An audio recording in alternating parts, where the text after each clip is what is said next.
Hi hello friends, ಎಲ್ಲರೂ ಹೇಗಿದ್ದೀರಾ? ಎಲ್ಲರೂ ಚೆನ್ನಾಗಿದ್ದೀರಾ ಅಂದ್ಕೊಂಡು ವಿಡಿಯೋ ಸ್ಟಾರ್ಟ್ ಮಾಡ್ತಾಯಿದ್ದೀನಿ. ಹೋಗಿ ಕೆಲಸ ಎಲ್ಲ ಮುಗಿಸ್ಕೊಂಬಂದು ಆಮೇಲೆ ಸ್ವಲ್ಪ ಕೆಲಸ ಇತ್ತು ಅಂತ ಹೇಳ್ಬಿಟ್ಟು ಅರಸೀಕೆರೆಗೆ ಹೋಗಿ ನಾನು ನಮ್ಮ ಕಂದನು ಅರಸೀಕೆರೆಗೆ ಹೋಗ್ಬಿಟ್ಟು ಅಲ್ಲೇನೋ ಕೆಲಸ ಇತ್ತು. ಅದು ಏನು ಕೆಲಸಕ್ಕೆ ಹೋಗಿದ್ದು ಅಂತಲೇ ಮರ್ತೋಗ್ಬಿಟ್ಟೈತೆ. ಅದು ಯಾಕೆ ಮರ್ತೋಯ್ತೋ ಏನು ಕಥೆನೋ. ಅದಾದಮೇಲೆ ಸೀದಾ ಊರಿಗೆ ಹೋದ್ವಿ. ಅಲ್ಲಿಂದ ಪಾಪು ಬಿಟ್ಟು ಬಂದಿದ್ದು ಅಂತೇಳಿ ಊರಿಗೆ ಹೋದ್ವಿ. ಊರಿಂದ ಪಾಪುನ ಕರ್ಕೊಬರ್ಬೇಕಿತ್ತಲ್ಲ, ಅದಕ್ಕೆ ಪಾಪುನ ಕರ್ಕೊಂಬಂದು. ಯಾಕೆಂದರೆ ಅವಳಿಗೆ ನಾಳೆ ಅಂದರೆ ಮುಂದಿನ ವಾರ ಬರ್ತಡೇ ಇತ್ತು. ಅವಳದು ಬರ್ತಡೇ ಶೂಟ್ ಮಾಡ್ಸೋಣ ಅಂತ ಹೇಳ್ಬಿಟ್ಟು ಮನೆಗೆ ಹೋಗಿ ಸೆಟ್ಗಳನ್ನೆಲ್ಲ ತೊಗೊಂಡು ಅವಳನ್ನು ಕರ್ಕೊಂಡು ಅಲ್ಲಿಂದ ಬಂದು ನಾವು ಅಪ್ಪಾಜಿ ಹೊಸ್ಮನೆ ಹತ್ರ ಹೋದ್ರು. ನಾವು ಅಲ್ಲಿಂದ ಹೊಸ್ಮನೆ ಹತ್ರ ಯಾರಾದರೂ ಒಬ್ರು ಇರಲೇಬೇಕು. ಯಾಕೆಂದರೆ ಹಸುಗಳು ಎಲ್ಲ ಇರ್ತಾವಲ್ಲ, ಅದಕ್ಕೋಸ್ಕರ ಅಲ್ಲಿ ಯಾರು ಇರಲೇಬೇಕು. ಆಮೇಲೆ ಬೈಕಲ್ಲಿ ಬರ್ತದೆ ಚಳಿ ಅಂತ ಹೇಳ್ಬಿಟ್ಟು ನನ್ನ ಮಗಳು, ಅಮ್ಮ ಪ್ಲೀಸ್ ಒಂದೊಂದು ಟವಲ್ ಕೊಡ್ತೀಯಾ ಅಂತ ಹೇಳ್ಬಿಟ್ಟು ನಾವು ಅಮ್ಮನ ಹತ್ರ ಹೋಗಿ ಸ್ವೆಟರ್ ಇದ್ದರೂ ಟವಲ್ ಹೊಚ್ಕೊಂಬರ್ತಾಯಿಲ್ಲ ಅಂತ ಆ ರೀತಿ ಮಾಡ್ಕೊಂಡು ನೈಟ್ ಟವಲ್ ಹೊಚ್ಕೊಂಡೆ ಬಂದು ಅಲ್ಲಿಂದ ಬಂದು ಬೆಳಗ್ಗೆ ಸರಿ ಎಲ್ಲ ರೆಡಿ ಮಾಡಿ ನಮ್ಮ ಬಿಂದು ಕರ್ಕೊಂಡು ಹೋಗ್ತು. ಅಂದರೆ ನಮ್ಮ ಬಿಂದು ಫ್ರೆಂಡು ನನ್ನ ತಮ್ಮಂದು ಬೈಕ್ ಇಸ್ಕೊಂಬಂದಿದ್ದು, ಸ್ಕೂಟಿಯ ನಮ್ಮ ಜೀವನದ ಅವ್ನು ಇಸ್ಕೊಂಬಂದು ನೋಡ್ರಿ ಇಲ್ಲಿ ಹೆಂಗೆ ಹೇಳ್ತಾಳೆ. ಐಸ್ ಕ್ರೀಮ್ ಕೊಡ್ಸಲ್ಲ ಬಿಡು, ಐಸ್ ಕ್ರೀಮ್ ಕೊಡ್ಸಲ್ಲ, ಆಕೆ ಇಲ್ಲ ಅಂದರೆ ನಡಿ ಮಗ್ಳು ನಡ್ಕೊ ಐಸ್ ಕ್ರೀಮ್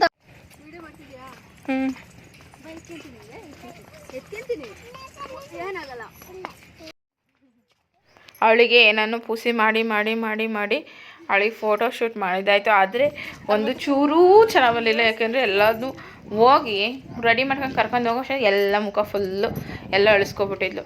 ಹಂಗೆ ಮಾಡ್ಕೊಂಡಿದ್ಲು. ಹಾಗಾಗಿ ಲಾಸ್ಟಿಗೆ ಇನ್ನೇನು ಮಾಡೋದು, ಅದರ ಮೇಲೆ ಅಲ್ಲೇ ಇರೋ ಬೈಕಲ್ಲಿ ಎಲ್ಲ ಕೂರಿಸ್ಬಿಟ್ಟು ಫೋಟೋಸ್ನೆಲ್ಲ ತೆಗ್ದಿದ್ದಾಯಿತು. ಏನಾದ್ರು ಒಂದು ಮಾಡಲೇಬೇಕಲ್ಲ, ಅದಕ್ಕೆ ಆ ಥರ ಮಾಡಿದ್ದಾಯಿತು. ನಡಿ ಕೆರೆ ಹತ್ರ ನೋಡ್ರಿ ಹೆಂಗೆ ಮಾಡ್ತಾರೆ. ಬರ್ತೀನಮ್ಮ.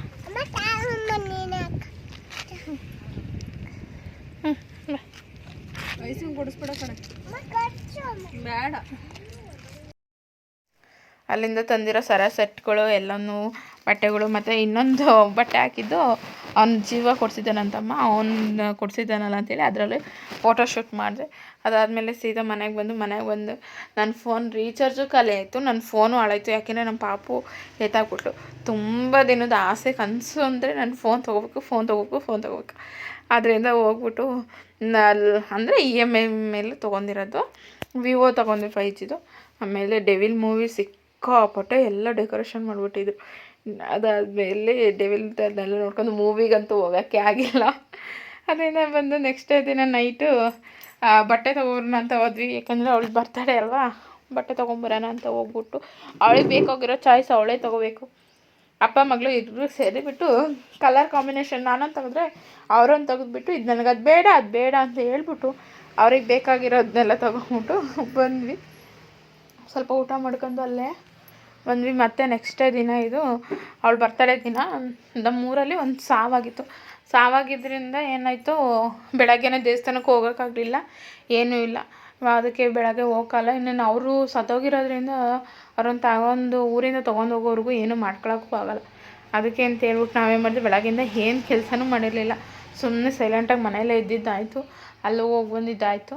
ಅದಾದಮೇಲೆ ನೆಲನೆಲ್ಲ ಒರೆಸ್ಬಿಟ್ಟು ಫ್ಯಾನ್ನೆಲ್ಲ ಹಾಕ್ಬಿಟ್ಟೆ. ಏಕೆಂದರೆ ಬೇಗ ಆರ್ಕೋಬೇಕು. ಈ ಚಳಿ ಟೈಮಲ್ಲಂತೂ ಬೇಗ ಆರಲ್ಲನೆಲ್ಲ, ಹಾಗಾಗಿ ಬೇಗನೆ ನೆಲ ಒರೆಸ್ಕೊಂಬರ್ತಾಯಿದ್ದೆ. ಅಲ್ಲೇ ಬರ್ತಾಯಿದ್ದೀನಿ, ಫೋನ್ ಬಂತು. ಆಮೇಲೆ ಫೋನು ಏನಾದರೂ ಎಮರ್ಜೆನ್ಸಿ ಟೈಮಲ್ಲಿ ಇದ್ದಾಗಲೇ ಫೋನ್ಗಳು ಬರೋದು. ನಾವು ಫ್ರೀಯಾಗಿ ಕೂತಿದ್ದಾಗ ಯಾವುದೂ ಫೋನ್ ಬರೋಲ್ಲ. ಹಿಂಗೆ ಆಗುತ್ತೆ ನೋಡಿರಿ.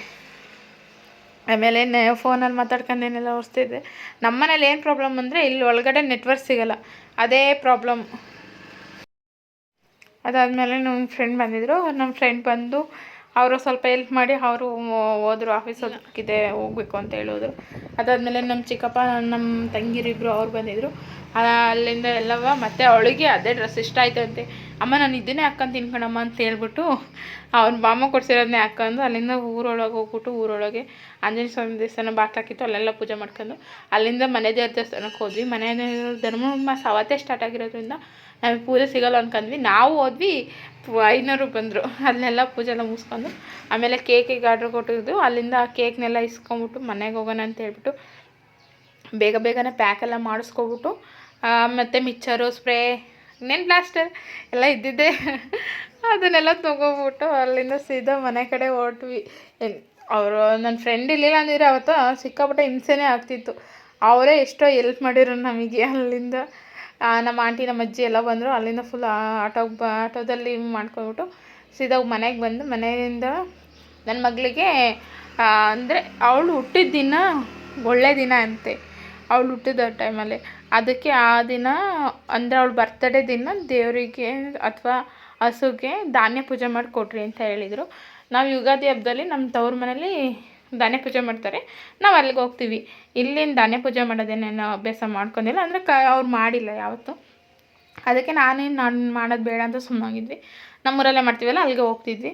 ಅದಕ್ಕೆ ಅಲ್ಲಿ ಅಂದರೆ ರಂಗಾಪುರ ಅಂತ ಇದತ್ತೆ ಒಂದು ಊರು, ರಂಗಾಪುರದ ಮಠ, ಕೆರಗೋಡಿ ರಂಗಾಪುರ, ಅಲ್ಲಿಗೆ ಹೋಗಿದ್ವಿ. ಅಲ್ಲಿ ಯಾರೋ ಒಬ್ಬರು ಹೇಳಿದ್ರಂತೆ, ಇವಳು ಹುಟ್ಟಿದ ದಿನ ತುಂಬ ಚೆನ್ನಾಗಿದೆ, ಧನಲಕ್ಷ್ಮಿ ಯೋಗ, ಅವಳು ಹುಟ್ಟಿದ ದಿನ ಧಾನ್ಯ ಕೊಡ್ರಿ ಮನೆಯಿಂದ ಒಳ್ಳೆಯದಾಗುತ್ತೆ ಅಂತ ಹೇಳಿದ್ರಂತೆ.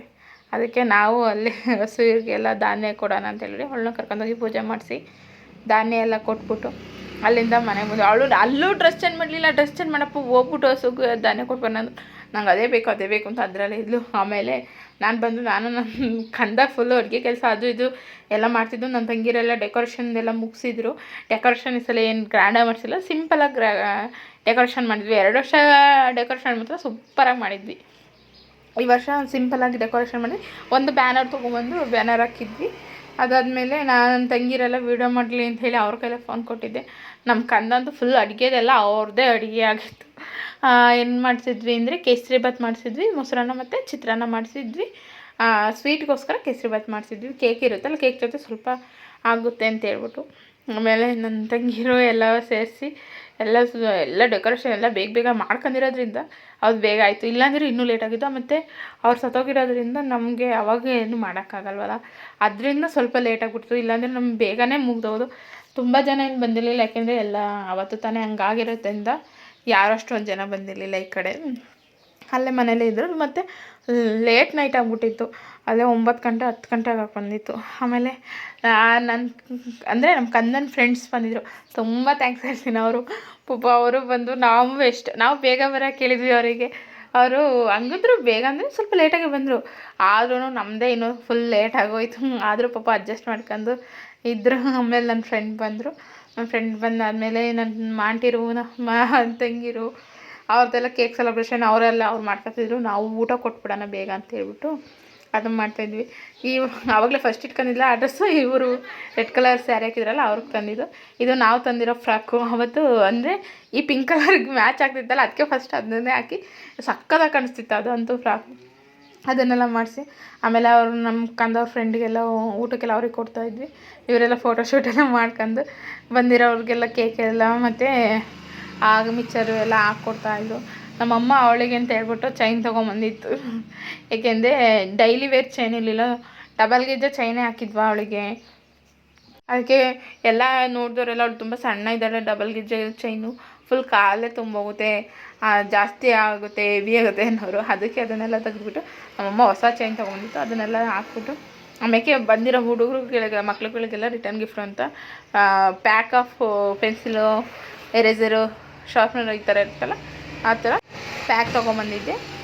ಅದನ್ನೆಲ್ಲ ಅವ್ರ ಕೈಲೇ ಡಿಸ್ಟ್ರಿಬ್ಯೂಷನ್ ಮಾಡಿದೆ ಅಂತ ನನ್ನ ತಂಗಿ ಕೈಲೇ ಅವ್ರ ಕೈಲೆಲ್ಲ ಕೊಟ್ಟಿದ್ದೆ. ಇವನ್ನೆಲ್ಲ ಜೋಪಾನಾಗಿಟ್ಟು ಎಲ್ಲರಿಗೂ ನೀವು ಕೊಡೋದೇ ನಿಮ್ಮ ಜವಾಬ್ದಾರಿ ಅಂತ.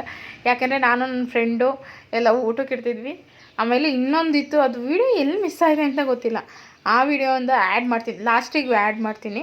ಯಾರೋ ಮಿಸ್ ಮಾಡಿಬಿಟ್ರಿ. ಅಂದರೆ ನಮ್ಮ ಬಿಂದು ಅವ್ರ ಅಪ್ಪಾಜಿ ಇದ್ದತ್ತಲ್ಲ, ಅವರು ಡೆತ್ ಆಗಿದ್ರು. ಇವಳು 3 ತಿಂಗಳು ಪಾಪು ಇದ್ದಾಗ ಎಷ್ಟು ಅಟ್ಯಾಚ್ಮೆಂಟು ಅಂದರೆ ತುಂಬಾ ಅಟ್ಯಾಚ್ಮೆಂಟ್ ಇದ್ಲು ಅವಳು. 3 ತಿಂಗಳು ಮಗುಗೆ ನಾವು ಹತ್ರ ಇದ್ದವರು ನಾವು ಮಾತಾಡ್ಸಿರೋ ಅಷ್ಟು ರೆಸ್ಪಾನ್ಸ್ ಮಾಡ್ತಿರ್ಲಿಲ್ಲ. ಅವ್ರು ಫೋನಲ್ಲೇ ಅಲೋ ಪಾಪು ಅಮ್ಮು ಅಂತಂದರೆ ಸಾಕು ಅಷ್ಟು ರೆಸ್ಪಾನ್ಸ್ ಮಾಡೋಳು ಅವಳು. ಹಂಗಾಗಿ ಅವ್ರದ್ದೊಂದು ನನ್ನ ಫ್ರೆಂಡು ಗಿಫ್ಟ್ ಕೊಟ್ಟಿದ್ರು, ಅದು ಸಕ್ಕತ್ತಾಗಿದೆ, ತೋರಿಸ್ತೀನಿ. ಅದಾದಮೇಲೆ ಇದು ನಮ್ಮ ಕಂದವ್ರ ಫ್ರೆಂಡ್ಸ್ ಕೊಟ್ಟಿರೋದು. ಅದನ್ನೆಲ್ಲ ಓಪನ್ ಮಾಡಿದ್ವಿ. ಯಾಕೆಂದರೆ ಅವಳಿಗೆ ಕ್ಯೂರಿಯಾಸಿಟಿ ಏನಿದೆ ಅಂತ ಫಸ್ಟು ಓಪನ್ ಮಾಡಿಬಿಡ್ಬೇಕು ಅವಳಿಗೆ. ಅದಕ್ಕೆ ಅದನ್ನೆಲ್ಲ ಓಪನ್ ಮಾಡಿದ್ವಿ. ಮತ್ತು ನನ್ನ ಫ್ರೆಂಡ್ ಕೊಟ್ಟಿದ್ದು ಗಿಫ್ಟ್ ಅಂತೂ ಸಿಕ್ಕಾಪಟ್ಟೆ ಸಕ್ಕತ್ತಾಗಿತ್ತು. ಥ್ಯಾಂಕ್ಸ್ ಅಂತಲೇ ಹೇಳ್ತೀನಿ, ತುಂಬಾ ಥ್ಯಾಂಕ್ಸು. ಎಷ್ಟು ಥ್ಯಾಂಕ್ಸ್ ಹೇಳಿರೋ ಆಗಲ್ಲ. ಏಕೆಂದರೆ ಎಮೋಷ್ನಲ್ ಇಸ್ ವೆರಿ ಇಂಪಾರ್ಟೆಂಟ್. ತುಂಬ ಕನ್ವೀನಿಯೆಂಟ್ ಆಗಿರುತ್ತೆ. ಅದನ್ನು ಹಾಕ್ತೀನಿ ವಿಡಿಯೋ ನೋಡಿ. ಅದು ವಿಡಿಯೋ ಮಿಸ್ ಆಗಿದೆ, ಬರೀ ಫೋಟೋ ಹಾಕಿರ್ತೀನಿ. ತುಂಬ ಥ್ಯಾಂಕ್ಸ್ ಈ ಫೋಟೋ ಗಿಫ್ಟ್ ಮಾಡಿದ್ದು.